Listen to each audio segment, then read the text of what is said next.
All right. Hello, everyone. Everyone is starting to enter into the webinar. We are so excited about today's conversation. We'll give everyone about a minute or two more to trickle in. But in the meantime, as you're coming in, feel free to drop in the chat where you're calling from. I know we probably have people from all over the world really joining this webinar. So drop in the chat where you're calling from, maybe drop your LinkedIn's, connect with some fellow HR people leaders, make some friends in today's webinar, and we will get started here in just a few seconds.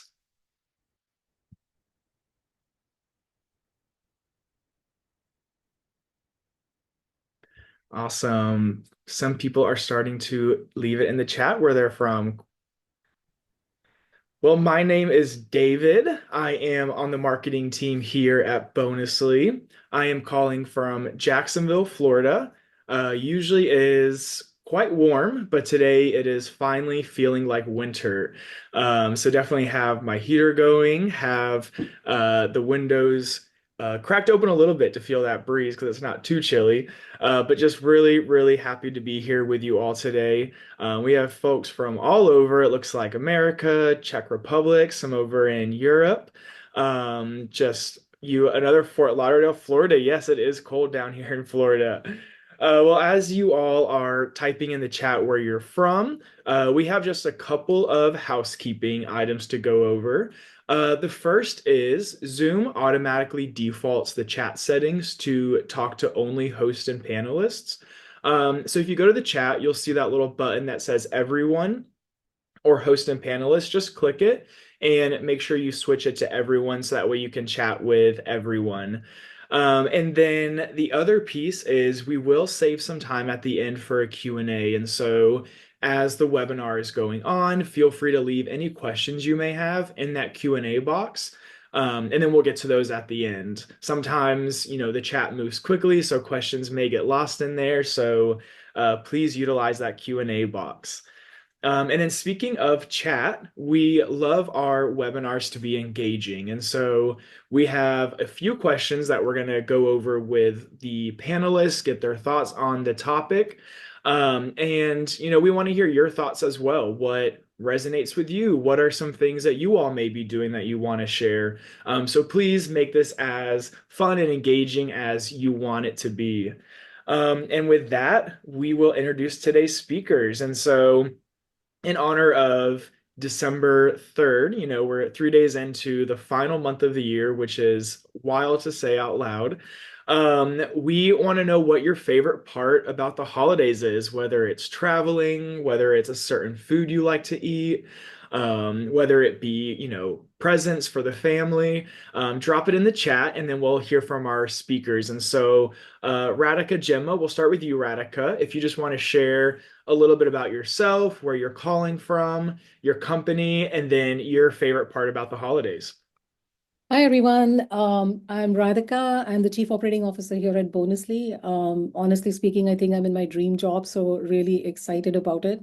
If you get a chance, go check out my LinkedIn as to why I think this way, because there is a post which talks about why I joined Bonusly. Um, I am calling from New Jersey. I love the fact that this is so international because I think it goes really well with the theme of what we're going to talk about today. And my favorite part about the holidays may not be as popular with my family, so get them around the table at Thanksgiving and make them say why they're thankful for the year. I get to hear a lot of good things and also learn a little bit about what's been going on in our kids' lives. So it's super cool to do that. Perfect. Thanks, Radhika. We'll pass it to you, Gemma. Hey everybody. Hey, my name's Gemma. I am the Senior Learning Manager at Oyster. Oyster's a global employment platform which can help you hire anywhere in the world, and I am proof of that, as I'm based in the UK and have colleagues from everywhere you can think of. My favourite thing about Christmas? Two words: Home Alone. I cannot wait for Macaulay Culkin to come back into my life. So yeah, sitting down with my kids and introducing my children to the comedy of having a spider crawl on your face or having burglars pretend to break into your house. Home Alone is a great holiday movie. I know we've watched, I think, four or five already this year. They are just so fun. Well, thank you both so much. I know Gemma hinted at it in her introduction, but Oyster and Bonusly are both remote first companies, and so really looking forward to hearing from both speakers on their thoughts on the topic. And as we get started, would love to hear from the audience. Are you remote? Is your company hybrid? Are you in office? What does your company makeup look like? But today we will be talking about, redefining employee engagement in a remote first world.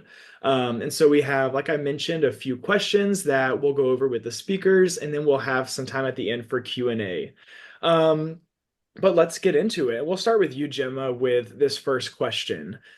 A lot has happened over the last few years. We are not going to understate anything. And so, the world of work has definitely changed. And so, Gemma, what has shifted really over the last 4 years that has led us to what we're calling this new era of work? Big question to start with. Thank you very much. I think from where I'm sitting, it's about where you can find great talent. The the new era of work for me is just knowing that great talent doesn't have to be at your doorstep, and it doesn't have to be in your city, it doesn't even have to be in your country. And from the receiving end, as an employee looking for a job, you don't have to go on LinkedIn and look. Like I live in the north of the UK. I'm not restricted to a 30-mile commute. I can now start to look all over the world for my dream job. And I feel like I used to commute 3 hours a day. I don't know if anyone else on this call is a former commuter or still commutes now. And hours of my life I spent in the car going backwards and forwards. And I think if anyone has been through that life and has moved on to now working hybrid or working remotely or wants to do that, I think the new era of work for me is how do you go back when you've got that time back for your family and got that time for yourself? So that's what I cannot see how you can put that awakening of I can work for anyone, anywhere, still be with my family, still be with my friends. I can't put that back in the box now I've seen it. I love the way Gemma put that because I think that back in a box concept is so important, and I think that's the realization. I think the fact that the pandemic occurred, but I will also talk about the fact that there's a whole new generation that's coming into the workforce that we cannot ignore. These are very talented individuals who are digital first. They are also very aware of the fact that they want to do great work, but they want to know in the moment how they're doing. I think those are other things which have changed. There is a generational shift that is also joining with this change in the workspace flexibility that's become a critical component. And as leaders, as managers, as people who are running companies, it's a really big responsibility to understand that there is no going back to the old days. I totally agree. You can't put it in a box. And there are many people who are trying to do that because it feels familiar. But the reality is, I think when an entire humanity goes through an event like the pandemic, it's kind of mind-boggling, right? That it impacted each and every individual. Like there's nobody who was left unimpacted by that reality.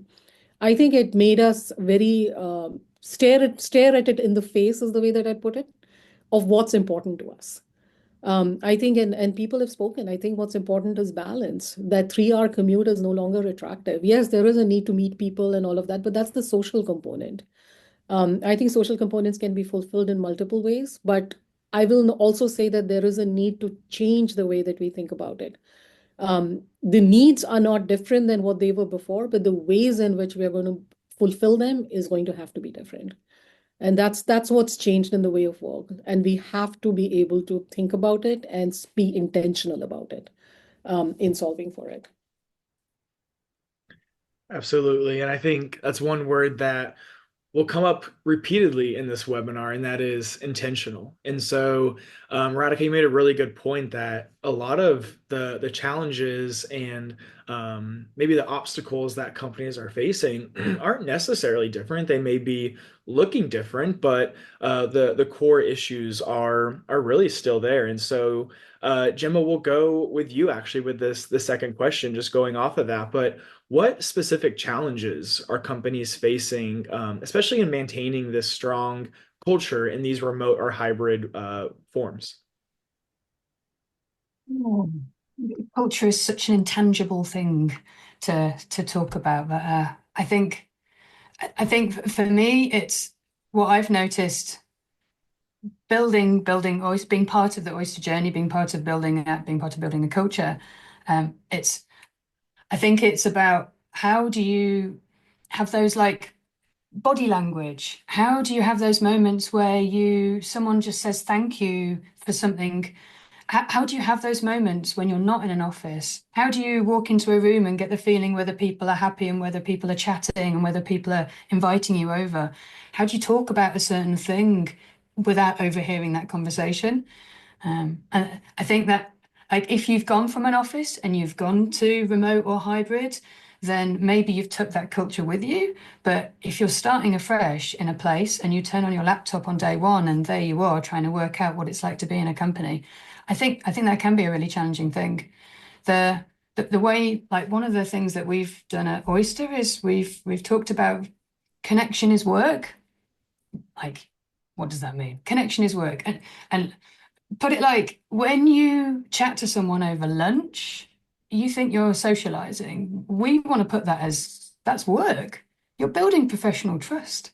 So how do we intentionally, like, Radhika, I think you said, like, how do you intentionally go about having these moments that you might have had organically in an office? So one of the things that we try and do is encourage people to step away from the day to day and to see when they book a social meeting, when they have that sync time, that's connection, that's building culture, that's work. You're not like avoiding your boss so they don't notice you're doing it. You're telling your boss, hey, I met with these three people this week and they were really interesting and I learned these things, because that's building the professional trust, building the culture of our company. But I will say, like, synchronous examples are great, but actually, if you are in a remote first company, you can't default to these live meetups to build that culture. You also need to do it asynchronously. So that might be having like emojis to represent your values, or it might be having moments where everyone comes together to watch a video on a particular day and those comments are shared throughout the 24-hour period. It might be not defaulting to having live all hands as the place that you deliver key information. It might be that you do that asynchronously and then you discuss it in a certain place. It could be like I had an Australian colleague who I never saw, and I loved him. He was amazing. Like, shout out to Matt if you ever catch him on Matt McFarlane on LinkedIn. He was just such a pleasure to work with, but I never got to see him. So every 2 months, we would send each other a video of what we were doing in our lives, and I'd just walk home from my kids' drop off, and I'd just film myself chatting to him. And I'd ask him some questions about how he was, and then he'd reply, and then we would go for another month or 2 months without chatting. But it meant that we had the professional trust. So when we had to do some work, we kind of had connected with each other, even though we'd never really had those live meetings. So yeah, it's a challenge, intentionality, and valuing connection as part of work, not as an addition, not as a social. I love that, Gemma. I think everything that you say, I'm going to say I love that because it just feels like such an insightful way that you put all of this together. And the reason that I feel passionate now, I'm giving you the answer first on what you're going to see. So, spoiler alert, if you ever do go to my LinkedIn and read why I joined Bonusly.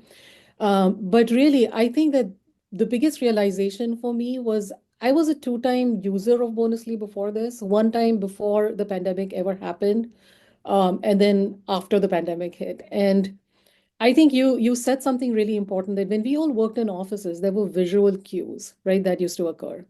There were those smiles, there were those a pat on the backs, or there was a hey, good job, or birthday celebrations. There were cakes that were being cut. There was this whole culture that was being built.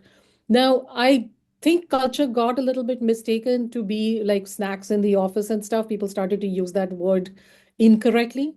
But culture is really about the stories that you live, right? It's the way that you interact. It's the things that you share. It's the moment that you come together with. That's what builds culture. That's why it's so intangible.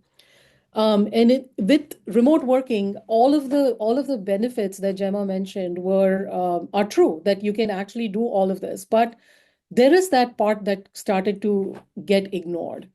I think as and I was a CFO at the time, and I actually looked at the P&L and I said, "Oh, great, we can finally stop spending on all these office snacks and everything that we had to do," because that had become the way that you attracted talent, honestly, and it was difficult, but it wasn't the best way to do cultural interactions.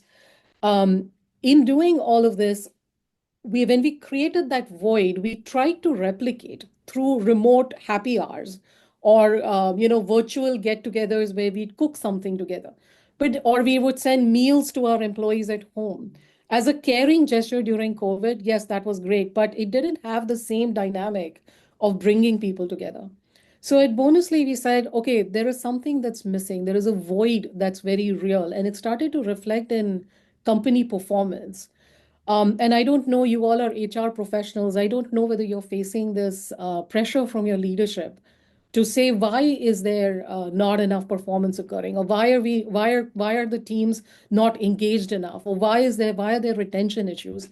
All of these are real problems that are being created because this void has happened, and that void needs to be filled way that Gemma talked about it, which is, through being intentional again, so that you almost make it a part of your life to actually have a non-work meeting.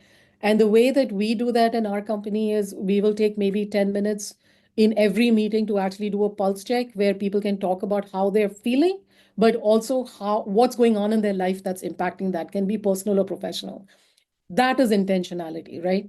But at Bonusly, what we're doing is we're building a platform for that. So we feel like one of the things that also happened, and that was the casualty of this remote work, was recognition. People no longer, what does engagement mean? Like when you do an engagement survey, the questions that you're asking are, do you know what your company expects of you?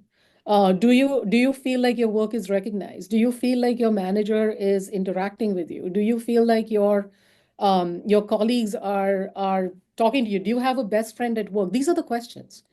And when that asynchronous communication went away, what happened is that there was no longer an office that you could look to and say, hey, the brand of my company is so amazing. So what we've built is a platform where this asynchronous communication can happen through shared stories. And it's really driven around recognition because people want to be first recognized as a human. Like companies need to know that their employees actually have life events that need to be celebrated. We used to do that in offices. Now there is no way unless there's somebody in HR sending out a happy birthday email or a text or something, right? But it's so isolating. The second thing is that, okay, I join a new company. How do I know who else works there? What is the language of this organization? What are the stories? How do I experience the culture? These are the things which require intentional solutions. And there are now platforms and things which are coming together to actually drive that. And that's the problem that we're solving at Bonusly, which is why I'm so excited to be here, because I think the way of work has changed forever. And actually, Bonusly offered us a way to solve for that when the pandemic first hit. And we've just taken that journey beyond. And I think that these are the ways that the things that Oyster does, the things that we do, these are the ways that we can actually make sure that the new way of work has solutions that actually matter. I'm sure we'll talk a lot more about this, David, but I don't want to take up all the time. I can talk forever. No, I love it, and it really just echoes what Gemma was saying in the beginning about this is the new way, and it's, we can't put it back in the box. We can't go back to the old ways, which is something that Radhika says a lot. And so Radhika, we'll stay with you with this next question, but we've mentioned it a few times: employee engagement and people programs. Some leadership teams and companies are, awesome, we're remote, we don't have to invest in any of this or do anything when it comes to what we were doing. So just tap into that a little bit, Radhika. What are some of those changes and how are they influencing the way companies and leaders, and especially HR leaders, think about employee engagement and people programs? I'm going to talk about this with a story. I think real life experiences sometimes always help illustrate it. So the other day I was interviewing a sales candidate for our company. Superstar performer from a very high-paced, fast-growing company. So I was curious. I said, "Why are you like looking for a job? I mean, you're working in a great environment. You're clearly doing really well. You're a star performer. This company is going places. Why are you looking?" And she said, "I'm just lonely." She says, I work remote and I'm sitting here in my house. My colleagues and I don't interact as much. Because we're obviously external facing. So in sales, you're really working out with outside people. You're not working with your colleagues. She said that I have a 30-minute one-on-one with my manager every week. And I don't know leading into that one-on-one what that experience is going to be like because I'm not sure what's going on in his life. He's great, but sometimes he comes with his own things that he's not happy about. And he talks to me about that.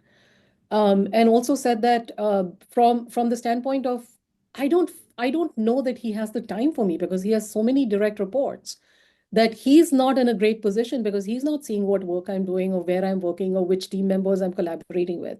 He's not seeing any of that because I'm in my own space. And I don't think that this is right for me because I actually want to grow in my career and I want to learn.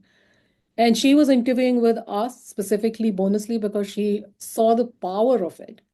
Because what we provide is a platform where people actually are interacting and exchanging stories. And it's a very easy way to get I want to call it like a window into the world where you go and you just see what your colleagues are up to because you're really recognizing each other for the work that's done.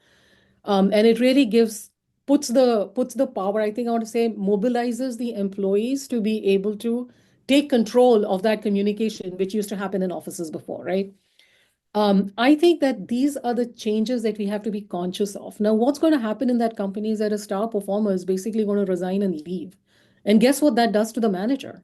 He now has yet another job to go hire someone, get to know them, renew that relationship with nothing in form of tools and other things for that person to feel engaged and motivated on an ongoing basis in the company. Our managers are having a problem. They're not able to be effective. They can't do it all. They can't be the communicators of information. They cannot be the gung ho motivators for the employees, and then also find the way to give constructive feedback that is going to result in performance outcomes. So this cycle needs to break. And the one of the worst things that has happened is that when the pandemic hit, and this is another story, I was talking to the CEO of a company, and I said, how much do you spend on employee engagement? And he said, oh, we cut out that line from the budget because in remote work, it doesn't really make sense. What are we going to spend on? We try to do virtual stuff, it doesn't really work. And I was like, oh my God. Because you're thinking of performance, you have a budget line for performance, but you're doing nothing. So you think that a review cycle, you're spending on a review cycle which occurs every 6 months, and you're willing to spend tens of thousands of dollars on that. Pre-pandemic, you spend hundreds of thousands of dollars on employee engagement. And today you think that you can just do away with that and drive performance without giving people the visibility into what's your mission or connecting them with each other because team work happens in teams. I need to collaborate with my colleagues to be able to do the work. How do I even know who the colleagues are? What is the language of my organization? These are real life problems which need a solution.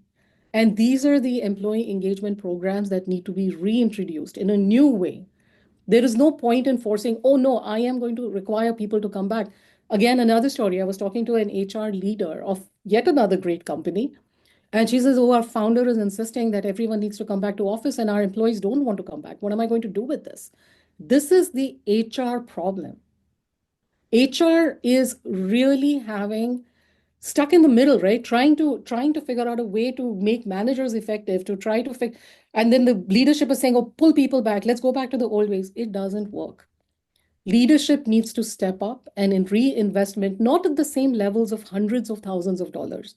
At a fraction of the cost, you need to re-look at the way that you solve this problem through technology as an answer and actually rebuild these relationships which are on your screen right now, which is company to employees, employee to employees, and managers with their teams.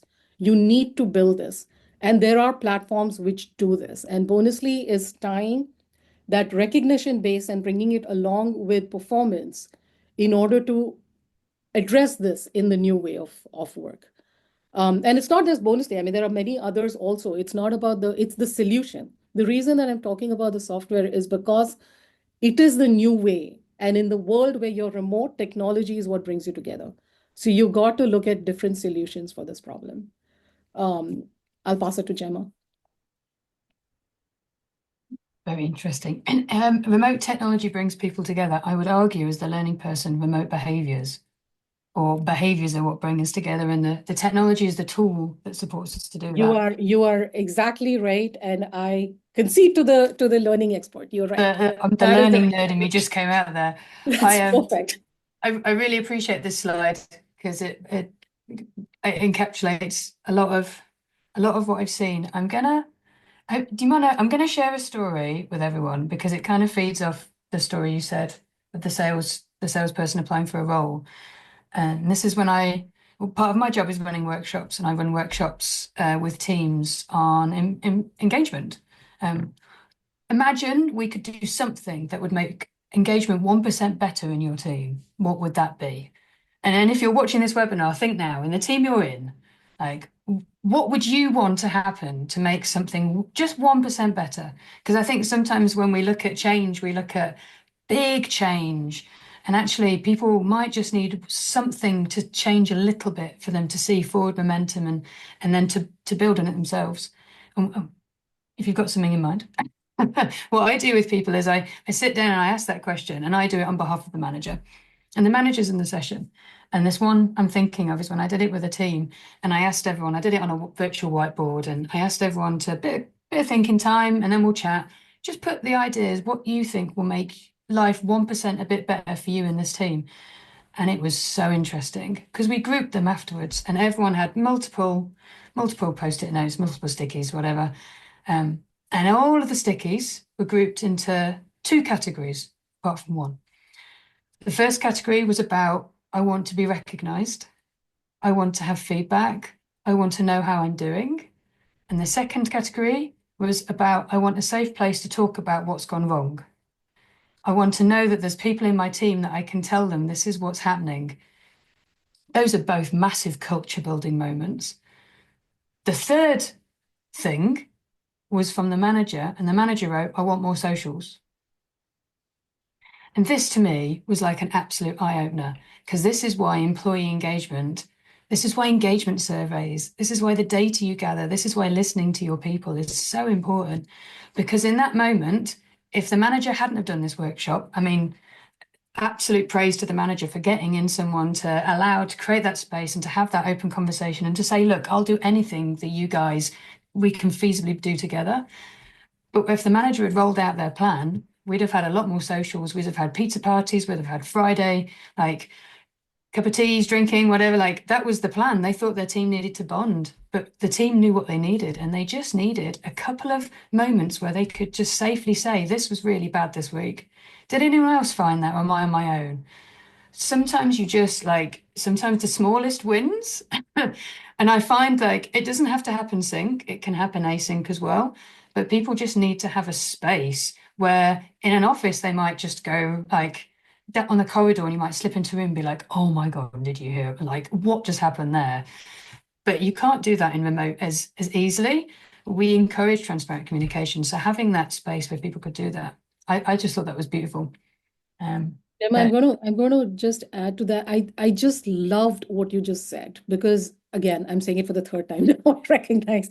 But the power of actually asking the question, right? Like in the pulse check, like a simple thing that we do every time that we meet and we ask the question of where are you on a scale of 1 to 5? And it starts off a little bit awkwardly in the initial meetings. But then you would be amazed at that safe space that starts to build where people start to share and you actually start to understand people in a completely different way. So again, it comes down to that intentionality of creating, recognition. We always talk about the fact that people want to know how to be recognized and they want to know whether they're doing well or not in the space. But this safe space concept in a work remote environment is something that is I mean, I'm really thinking about this now. Do I have a safe space for my team or not? Or is it just like, that this is, thank you for sharing that. That was insightful. And I'd say, do I have a safe space for my team? That's an amazing question that every manager should be asking. And Yes. imagine, if you're watching this webinar and you're in an office or you're hybrid or remote, like you could ask yourself that question. These aren't remote problems, really. Like we're both here talking about remote work and talking about hybrid work. But like if I could go back to 10 years ago when I was in an office, actually I didn't have a safe space. I just had a lot of people around me, and maybe a few of them were friends. Like, wouldn't it have been amazing if in a face-to-face environment we had the confidence to say, how are you feeling? I think what we've created in this new world of work is healthier ways of looking at work. So if you're hybrid and you're thinking, well, that's not for me, or if you're in an office and you're thinking that's not for me, I would definitely argue that the things that you're reading can be translated. Everything I do in my job is generally like good remote practices, a good practice. It's just all good work because that's what we're aiming to do. Uh, yeah, I love it. I love it. Whenever I go into a workshop and a manager says to me, I want to know how my team, how I can do better for my team. Like, yes, the intent is there. I love it. And then it's just, can we surface? And what we did this year with our engagement survey was we tried to surface that wholesale. So we tried to do that across the company. It was the first iteration.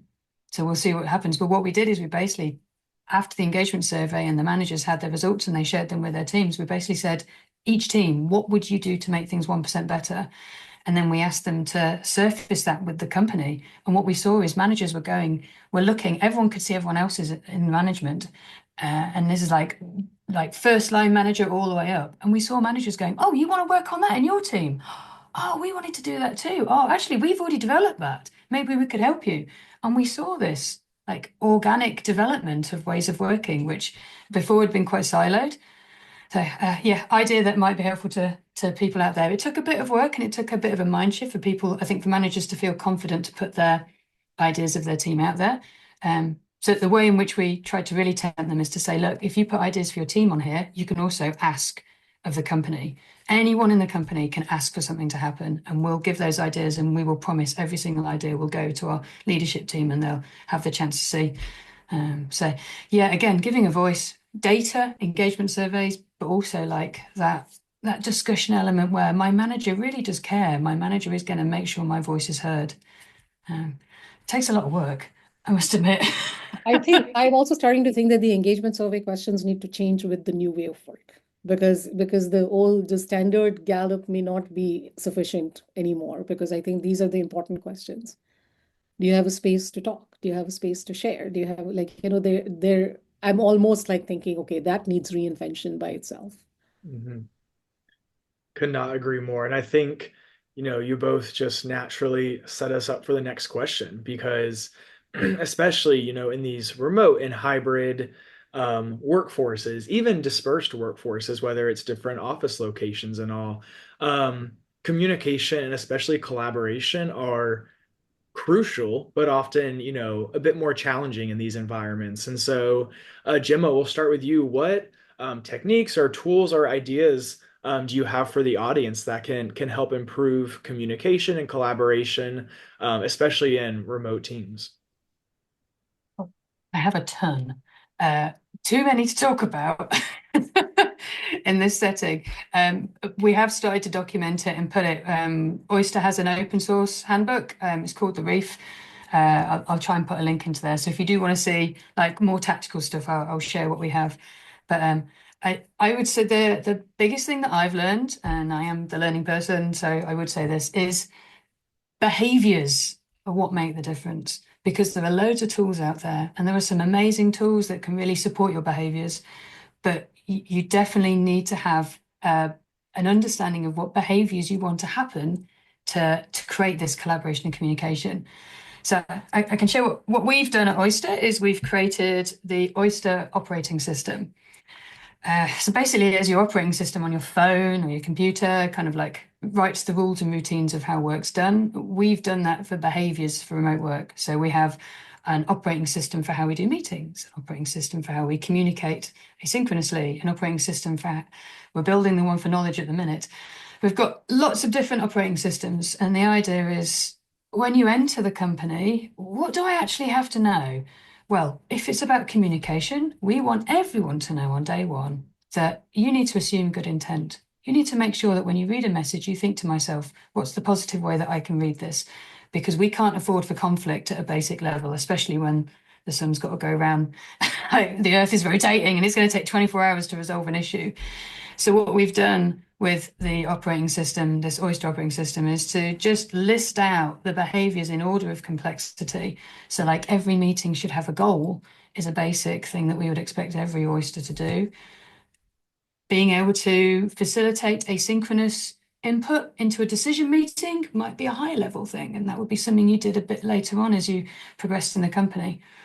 And the idea behind this behavior is like, one, we can enable it. When we know what it is we're trying to do, we can start to enable it. Two, we can communicate it so people can see quite clearly what's expected of them. We've even took that a step further, and we've now started to incorporate these into our performance management system. So our competencies now have remote work, good work practices embedded into them through these behaviors. But it is a challenge, I'm not going to lie. When it comes to improving big things like communication and collaboration, it's not something that you roll out a training course for. It is consistent conversations about behaviors, consistent expectation setting about what we need you to do, and then having the right tools that complement that. But like our tool stack isn't like you're not going to see anything like particularly unique. We use G Suite, we use Slack. It's just about how we use it and trying to make sure that people kind of know why it's important to stick to the behaviors. But yeah, we are humans. We have habits. We don't want to do what the people tell us. So it's always a constant communication, conversation about rationale and why we need to do it. And I'd say the big E that I've found is about inclusion. Because if you are a company that has made the decision to find talent anywhere, to cross a border and to find someone who's going to join your team or find multiple people, inclusion is super important. So if you have behaviors which suit a single time zone, that might be great. But as soon as you get someone else in who crosses a time zone, your culture needs to, like, if you are an inclusive company, like, you might need to adapt. And you don't have to get it right straight away, but you need to be 1% better. You need to be thinking, what can I do to make sure that person, those 5 people, those 20 people, those 100 people can all work with each other without feeling left out. So in those cases, like, we check in, we ask our people who are in like time zone areas where maybe we haven't got a lot of oysters, and we ask them what their experience is like, how they're feeling. Are they feeling isolated? Are they feeling like they can get decisions made? Are they feeling like their input is heard in meetings? That helps guide to where we go next, and we update our operating system. just like any other operating system, it needs updating. But yeah, that's how we've approached it so far with behavior-driven operating system methods. So I think we have a slightly different methodology here, because I agree with everything that you said in terms of behaviors. I think it's behaviors which are important, and everything. I think culture is also built up through, it's a series of behaviors essentially of how people interact with each other, what they do, what they talk, and it's very important that you align those and people know what those behaviors need to be, because I think that's really critical. What we felt in developing Bonusly, and we use this internally as well, and I'll give this again with an example. So about last November, we had a change in leadership, and we all came together because we wanted to take Bonusly to the next level of believing that recognition is actually the foundation for performance. And the new way of work actually requires a different way to approach both recognition and feedback, in order to drive performance, just because of the changes that have occurred and we've already talked about. In that, we introduced some new values, and I'm using values as an example because I think values are the cornerstone of behaviors that are expected. I think, Gemma, you put it as operating handbook, like you would have these behaviors, these values that you want to see. And you're right, like trust first and always was our first value. That was a change for the business because we went from an environment where we said, trust is, you normally think that trust has to be one. We said, no, trust first. Like you have to trust first. And then the second value that we had, people many times have transparency as a value. We actually chose not to have transparency because we felt that you cannot always be transparent because there are numbers that there's compensation information I may not be at liberty to share. But what we said is that our second value is speak the truth. And we wanted speak the truth to be a value because at least I should be able to tell you honestly why I can or cannot do something. And plus, we all wanted to really encourage people to come forward and say when something doesn't make sense. Like we wanted to create that space where there is a safety of being able to speak the truth. The other three values were less about emotion. It was literally apply common sense, raise the bar, and get it done. So it was very work oriented, so it just suddenly switched over. And we elevated customer obsession and people success to our company goals because we felt like that we are always going to have initiatives which are going to be tied to those goals. So we elevated those and made these our values. Now, as we launched these new values and we started, there was a lot of discomfort. What does trust first and always actually mean? Now, we could have gone and done this all hands, we would have said whatever it is. But what we do is we use Bonusly, which is our platform, because we have values that are there. And every time a story is shared, you have the option, well, you have to select some hashtag, but you can talk about the value that is being recognized as part of that story. Like, why are you recognizing a person? And what was interesting to us that initially a lot of the stories that were shared were about trust first and always because that was a new value, or speak the truth. And we saw a big uptick on the stories that were being shared around those values. And that started to tell people, oh, okay, this is what they mean. Because it was being done in real life experiences that people could read about and see through their interactions. And as those became comfortable, it shifted to the other three, which are more day to day work oriented. And a lot of the value started to go there, recognition wise, because it became like of course, these two were still front and center, but the weightage shifted because that was an indicator to us that people are understanding what our values are and how they're living them.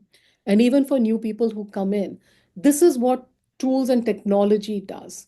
Building habits, building behaviors is really critical. And what we are trying to solve at Bonusly is how can you make it a natural part of work without needing to so people do it organically. They do it themselves. They don't have to be told. It's subtle. It's not teaching. It is teaching in a sense, but it's about experiencing together after the teaching, because I think teaching is really important because you tell people what's important, but how it's being lived and experienced needs its own format. And that's why I think what Gemma is talking about and what we are talking about are so complementary, because one is about how do you actually enable it, and our platform is allowing you to live and experience it. So that's kind of the how I think about tools in this age and why they're important to create that. I And know, David, we are really we all talk good. a lot. I was So. gonna say we can talk about tools all day. I mean, you go to any HR tech conference and there's 100 new tools out there. But Radhika, one thing you have mentioned a few times that we can lean in on a little bit, and we'd love to hear from Gemma as well. But recognition, Gemma mentioned how when they ask their employees, like it lumped into that category of employees want and they crave and they need recognition and to be told if they're doing a good job. And so, Radhika, if you can just talk a little bit about how does recognition contribute to improve business performance and productivity, especially in this remote first world?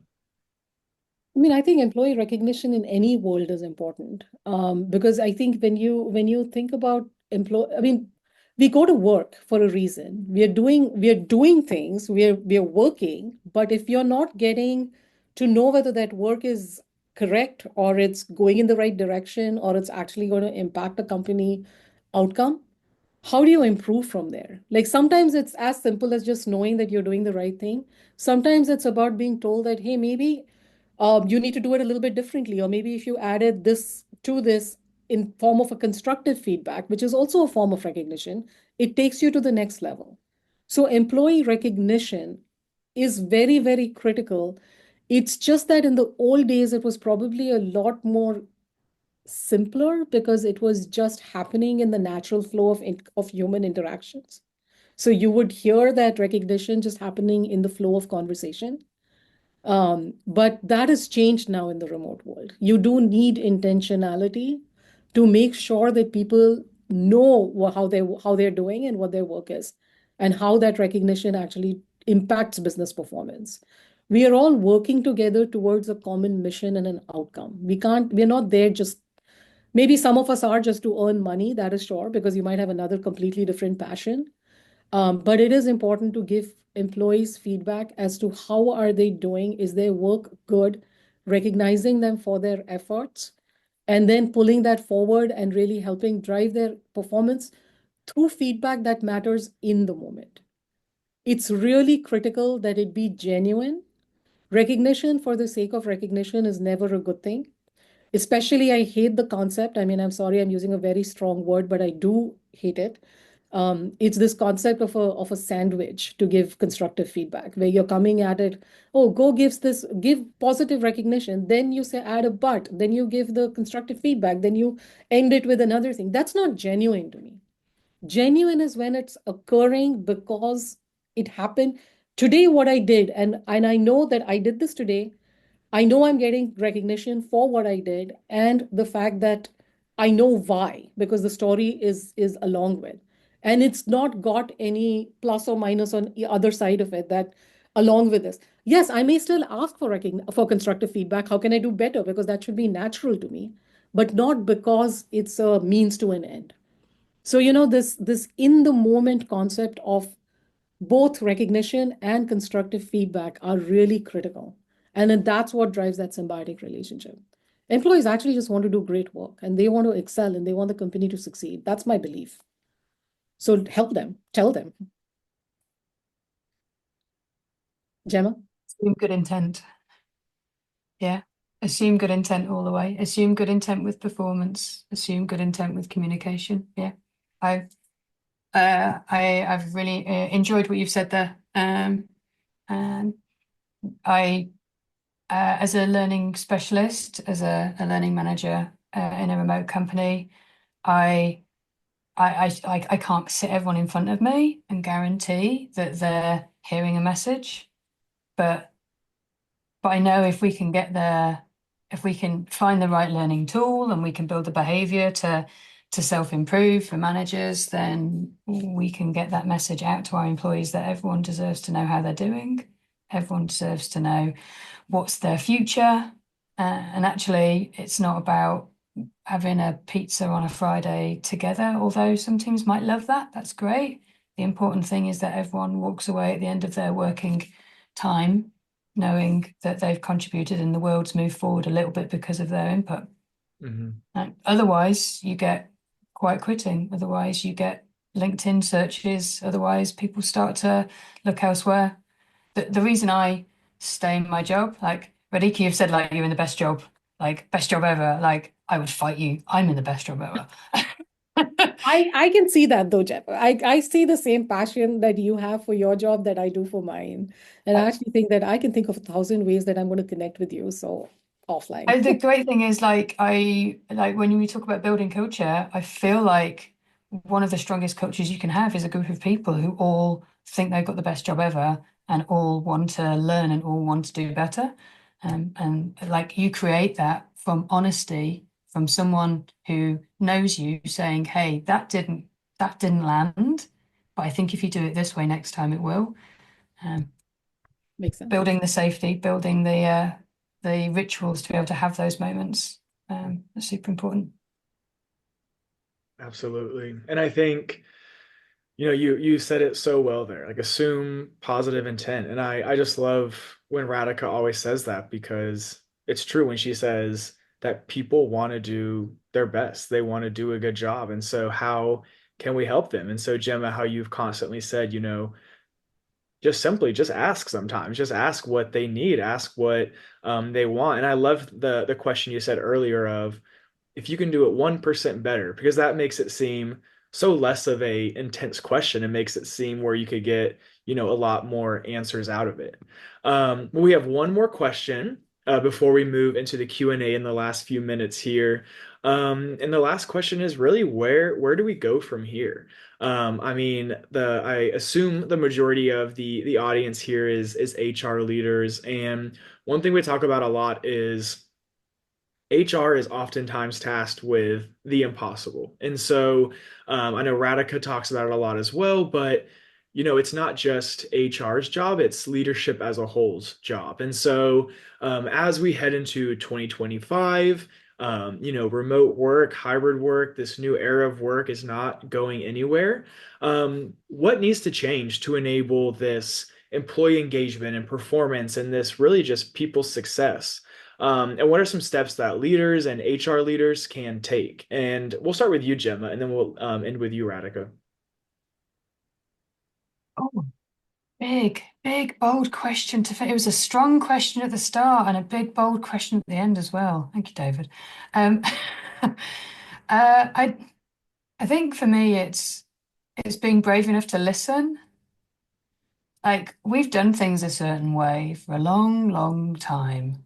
The reason we're calling it the new era of work is because it's new, and sometimes you don't know how to do new, and sometimes not knowing something can be scary, and sometimes people in leadership don't want to say they don't know.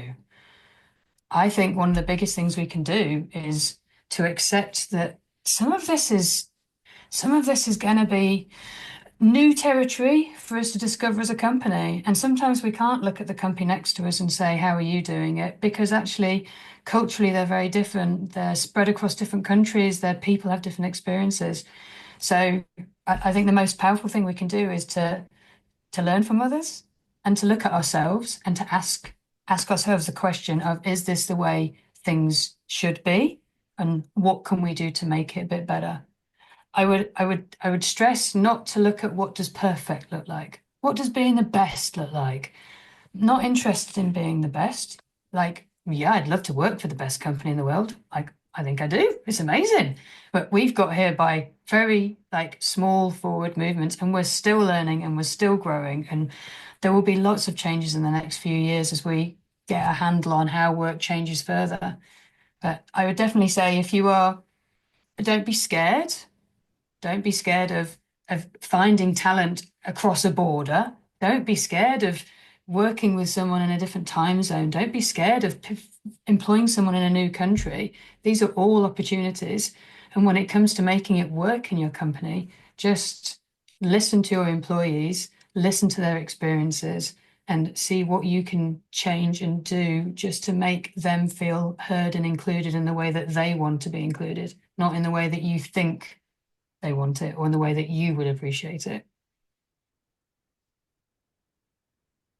There This you is go. feeling like a much bigger question to me than it did at the beginning of this webinar. And I think everything that Gemma said actually has given me pause to think because I'm sitting here and we are also just in our employee engagement survey. So I've been watching the results come in. And it's very interesting because I think as leaders, one of the things that we can get very caught up in is our own Kool-Aid to think that, oh, we're doing all these great things and it's very easy. But I think it's really important to listen and to hear what people are saying and recognizing and acknowledging that what needs to change is not driven by what we want to change, but rather what people need changed. And I think Gemma at the beginning put it in two buckets. I think the recognition piece of it was the more obvious one, the psychological safety and having a safe space to talk is a critical one. I think the one that always shows up in every one of our engagement surveys, and I'm curious to know how you all are experiencing this, best friend at work has become a pain point. Because while other relationships are being formed, that best friend at work is the one that we always consistently score low in. And I think as leaders, it's really important for us to feel that change and acknowledge it. And it can't be that, well, you all want to work remote, so that's your problem. You figure it out. It's not, it doesn't work that way. It has to be that employees want to do great work. They want to feel connected. We are all human. We need new ways to solve that problem. And those ways are broad and big. And for me, as I was listening to Gemma talk about her, she's a teacher. She's teaching people, And I'm thinking, how does she know whether what she's taught is actually being lived? Because there isn't an insight. And then I'm thinking, wow, like a pro platform like Bonusly can actually help with that. But these are all the counter learnings that we have from each other. And I would encourage every leader, every HR professional, every employee, let's learn together because things have changed. And this is not a problem that any one person can solve. Leadership can't solve it alone. HR cannot solve it alone. Employees cannot solve it alone. We have to relearn how to work together and figure out the ways that are going to bring us the success that we need to reimagine together in the new world without compromising anything that we need. And I think that is going to be the key. But first and foremost, I think leadership needs to wake up and hear the fact that let's not keep forcing the old ways. Things have changed. People have changed. We've lived a different life. There's a new generation. Acknowledge the problem. That's step one. Let's do that. And when what's here it says ask leaders what keeps them up at night. Honestly, right now I think it's the economy and performance. I think we're struggling. Like we want to like sales is harder. Software sales are everything is that much harder. It's more expensive. There's a lot that we still have to live through together. There's people who are looking for jobs. There are so many things which are difficult right now. But I think the human angle and anything and everything that we can do to start acknowledging employees and leaders and managers and HR as humans and pulling it together is the critical first step. Let's reimagine this world together is what I would say. And leadership needs to take a key role in that. And it starts with them.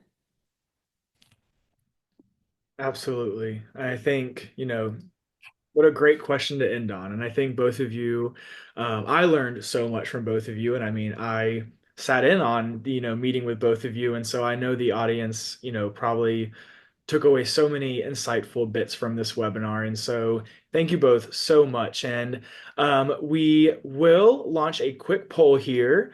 So this webinar was sponsored by Oyster and Bonusly. And so if you would like a demo of either company, just answer this poll or from both, and we'll have someone reach out to you. But Bonusly is the only recognition solution that improves performance by motivating teams, empowering managers, and simplifying HR with Bonusly. Organizations celebrate employee milestones, reward wins, connect teams, and drive performance.